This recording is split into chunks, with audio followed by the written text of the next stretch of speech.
Soft Currency Economics by Warren Mosler. Reserve Requirements, History, Rationale, Current Practice. Laws requiring banks and other depository institutions to hold a certain fraction of their deposits in reserve in very safe, secure assets has been part of the U.S. banking system since 1863, well before the establishment of the Federal Reserve System in 1913. Prior to the existence of the Fed, reserve requirements were thought to help ensure the liquidity of banknotes and deposits. But as bank runs and financial panics continued periodically, it became apparent that reserve requirements did not guarantee liquidity. The notion of reserve requirements as a source of liquidity vanished completely upon creation of the Federal Reserve System as lender of last resort. Since 1913, there have been two primary roles associated with reserve requirements: money control and a revenue source for the Treasury. The Federal Reserve has viewed reserve requirements as a mechanism to stabilize the money supply. The Fed has sought to set reserve requirements as part of the process of controlling the money supply. The Fed's objective is to control the supply of reserves. In the theory based on the gold standard, an increase in the amount of reserves provided to the banking system should be associated with an increase in reservable deposits in an amount that is a multiple of the reserve increase. Today, however, banks make loans independent of their position. This critical departure will be discussed later.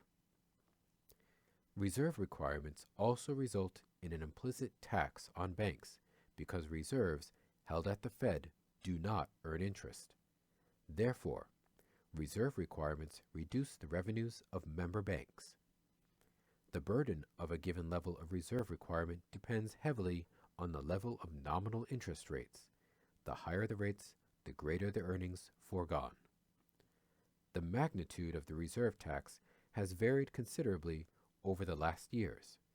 When the nominal interest rate soared to over 10% in the early 1980s, foregone interest reached $4 billion per year. In the fourth quarter of 1992, the effective tax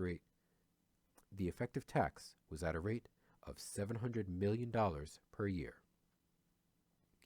Although the amount of the reserve tax has declined in recent years, as nominal interest rates have fallen, the impact of the reserve tax depends on the effective rate of taxation rather than the total amount. The higher the effective tax rate on banks, the lower the net return on loans. As implied by basic tax theory, the higher the rate of taxation on the production of any product, the greater will be the price paid by the demanders of that product, and the lower will be the price received by the suppliers of that product. Taxes introduce a wedge between prices paid and prices received. Borrowers pay more and banks receive less for loans. A simple way in which the Fed could eliminate the reserve tax on banks is to pay interest on the reserves. If the Fed paid a market-based rate of interest on required reserve balances, the reserve tax would essentially be eliminated, as would the distortion of the tax on resource allocation.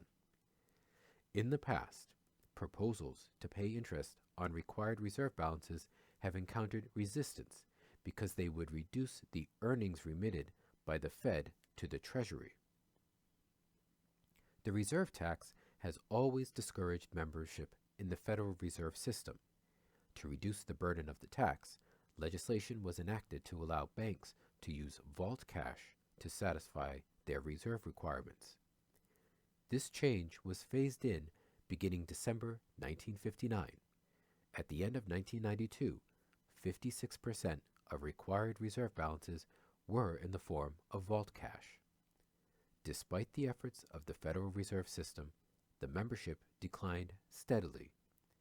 In 1959, approximately 85% of all transaction deposits were at member banks.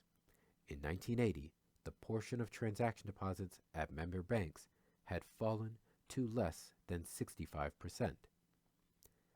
In response to declining membership, the Fed sought changes, other than the elimination of the reserve tax, to prevent membership attrition from further undermining the efficacy of monetary policy. In 1980, Congress adopted legislation to reform the reserve requirement rules. The Monetary Control Act of 1980 mandated universal reserve requirements to be set by the Federal Reserve for all depository institutions, regardless of their membership status. The Act was simplified. The Act also simplified the reserve requirement schedule.